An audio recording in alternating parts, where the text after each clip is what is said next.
this is dancing your mind to understand your vision or your mission.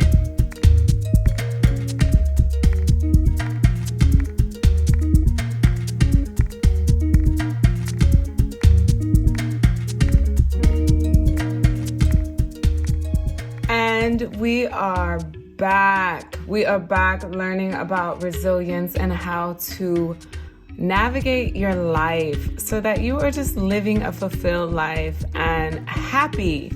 We are sitting here going down. This makes me think of Candyland first and foremost, but we had the awareness and self-discovery last video. You'll have to check it out.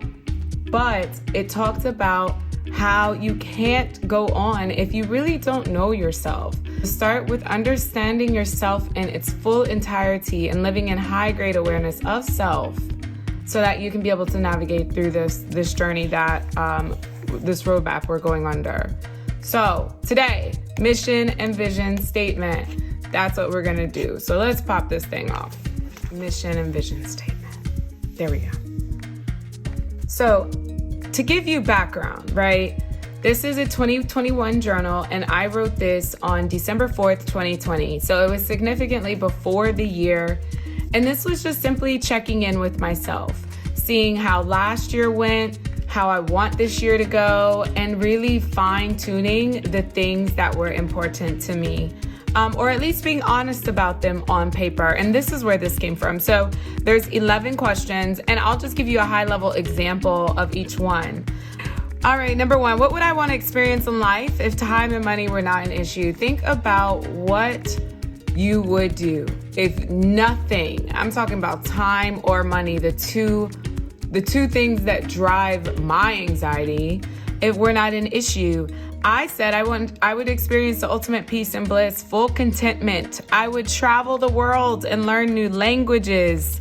I would go into different cultures and talk to people about the power of the mind, fortitude, and resilience coupled with faith. I was just like, let's go. Time or money, I'm here for it. Okay, so it goes into number two. How do I want to grow? So I said that clearly the more that I've learned things, the more I understand I know nothing. Lauryn Hill said it best, okay? Because like nothing. The more I learn, I'm like, wow, this existed all along. I want to grow in being an effective leader, leading audiences, self-forgiveness, and being a shining example of God's grace. Like, I simply want to help people just see that glory does exist through living a life full of it, you know? So, that means I have to choose a gloriful life. Is that a word? Gloriful. Anyway, what do I want to contribute to this world? Number three, I know I have a special ability to make people feel my aura and energy. Heck, my name is Radiance. Let's go.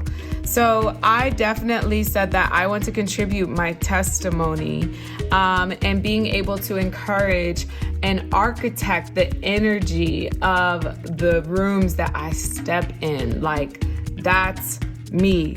That's what I want to contribute to this world. Who am I? Why am I here? So basically, just who are you? Asking yourself who you are. I said I'm divine. I know I can encourage others to pursue their purpose through example, and I'm a motivator. So I really just thought to myself, Radiance, who are you? Number 5, where am I going? How do I want to be remembered when I'm gone? So I don't often think about, how I want to be remembered when I'm gone. So this one literally was like, okay, I have to go that route. But I want to be remembered as someone who changed the trajectory of people's lives. That when someone meets me or encounters me, a shift happens in their life for the best. Like, that is how I want to be remembered. So then you have number 6. If I achieved all my life's goals, how would I feel? How can I feel that along the way? Now, this is a big, big, big topic for me because I used to be a huge goal setter. I would set a goal and be like, this is the biggest goal I've ever set. And then I would accomplish that goal And then I would have a feeling of loneliness or like, well, now what? And confusion.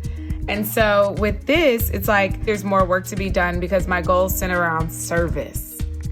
And that was the first time me actually saying it out loud and claiming that as truth. So that was kind of dope. Number 7, what is most important in my life? What do I value the most? What am I passionate about? So get real with yourself. Like, what is it? You have been trucking along this earth for however long. What is it? Like, if you had to do an elevator pitch to LeBron James or whoever you like, what is most important in your life? Like, straight up. And don't give me the little cookie cutter Hallmark greeting, family, friends. No, like, super serious. What is most important? So I said God and bliss, or whatever you want to say, peace are most important. Yeah, that's facts. No drama here. And I said that I value my time and energy the most because it's my form of currency, time and energy. So that's most important. That's like what I value. So I'm going to center my life around being wealthy in those areas. Let's go. Number 8, what brings me the most joy and sense of peace in my life? You just have to, again, get clear with yourself. Like, what brings you peace? What makes you smile? What is that moment in your stomach or in your mind that makes you just feel like, this is it.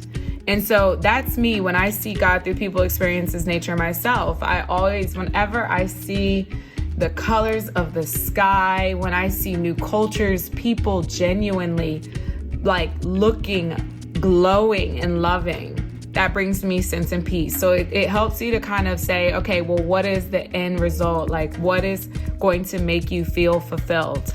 And so I definitely said that it makes me feel happiest because I know it's present and I'm not alone, like that God is surrounding me, and that grounds me. So going into number 9, what is a success? Oh my gosh, come on, words.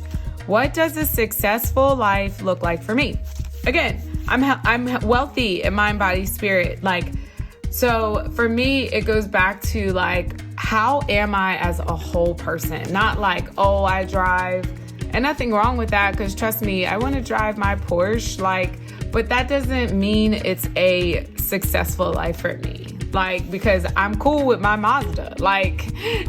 So I'm wealthy in the Trinity, and I'm financially wealthy, building generational wealth and living with integrity. So I want to be able to exercise my values and just be genuinely happy. Number 10, we're here almost. What do others most admire in me? What unique gift do I want to share with the world? What are my top 5 values? If you don't know, ask 5 people. So I know my values, but I also wanted to ask people or get their insight to make sure I'm living my truth. Let's be real. So I said others admire is my love for life, my confidence, my magnetic spirit. And then my values, y'all, I don't compromise on these values. These are straight up. My love for God, living with integrity, living a purposeful life with intention, commitment to grace and loving others, and protecting and honoring my soul, body, and mind. If those things are not in my life, or if they don't blend with my life, I gotta go. Peace out. Gotta go. So this helps you to understand, what are you going to compromise on? So do you see how this is dancing your mind to understand your vision or your mission? Okay, we're going to keep going because the last one's important. What are your top 10 achievements in life? Now, this I usually call a God resume. What are those things where you're like, yo, this is what's up. I did this. And it's almost things that kind of outstand yourself that you couldn't have done by yourself. So here's my 10. I'm going to brag about myself real quick. What's up? Burm, burm, burm, burm. In case I couldn't find those theatrics on the editing. All right. Getting a full track and field scholarship to University of South Carolina. 4.0 for 5 consecutive credits I can endure. And not even just endure, but long time, consistency. What's up? Scholarships. I got the American Advertising Federation and NCAA. It shows that I stand out within a crowd. Georgetown Masters, that I pursue excellence and I finish it. Number 5, two ACL surgeries, Batman and Superman, and I pursued through those in my body. And mind you, when your body changes, so does your mind. So mind and body. I'm coupling things now. Number 6, growing my financial wealth. Thank you, Jesus. We are trying to run up out of here. Number 7, starting dream at my old company. That shows that I am a trailblazer. I'm an entrepreneur. I can start things and make them big. Number 8, family reconciliation. I forgive. I love. Number 9, getting baptized. I surrender. Man, woo, that was hard. And number 10, buying a home. I take risk. I want to build. And so these are the things that made me really look into myself. And I was just like, yes, let's do this. So the way that it tells you is defining and crafting it is your vision defines what you love to do, be, give, feel, or share. So this helps you to fine-tune that. Number 2, is my vision emotionally charged? Does it compel me to take action? I wrote little notes. Yeah, I have to create a life that can be mirrored. See what I did there? Let's go. Is my vision specific? Is it measurable? It's specific, yes, but it's relative for measurable. So what I did, because you can write it in a paragraph, I put it on a Post-it note, and so that I can reference it. It's been my bookmark in books. I carry it around in some of my purses, and then it's gone through its fair of drawers. Junk drawers I always visit. I'll put it at the top so I can read it. So it's always in my face. So my vision, I'll just go through the bullets: ultimate peace and bliss, travel the world, and have a global presence, to go deeper into myself, to lead by example, intentionally seek God in new places. I want to grow in acceptance, leadership, self-forgiveness, and leading by example. I want to be an energy architect and a change agent. I want to be a reflection of God's grace to help bring people back to themselves and have a high self-awareness. I want to be healthy in time and energy. I want to encourage and lead others globally. I want to be unattached to the outside opinions and everything in the world so peace can thrive. I want to be a generational wealth builder financially, spiritually, mentally, and physically. I want a magnetic aura to attract good people and in a high position to have a global impact.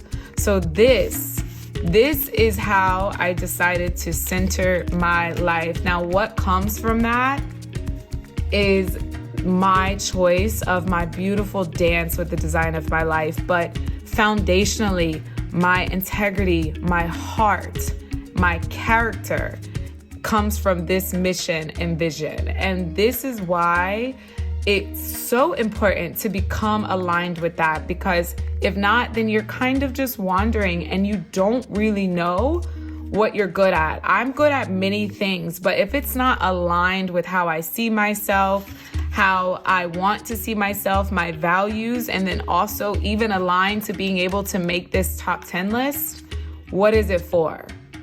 So man, this is the awareness and self-discovery. So again, with the mission statement, this is kind of both. Identify your past successes, identify your core values, what you want to contribute to the world, and your goals. And then based on those, create a better understanding of yourself by writing that mission statement in the front of your planner. And so this is what this is a combination of. I just wrote it in bullet form. Again, being able to take in information and then regurgitate and toss out the information you don't need. So I didn't want to write it. I wanted to make sure it's a bullet. But this right here, if we go back to this roadmap, this awareness and self-discovery is very critical to the mission and vision statement, because you see how aware I am of myself with this. So then once we go there, then we go next to setting big goals. Now that you understand the vision that you have for your life, or at least what you can have, then you set big goals. Not just that I want to drive this, but I'm talking about big goals. And we're going to talk about that next. So thanks for rocking with me as we go through this roadmap. Make sure that you stay hydrated, that you stay facing towards the sun, and that you bask in your radiance. All right. Have a good week. Peace.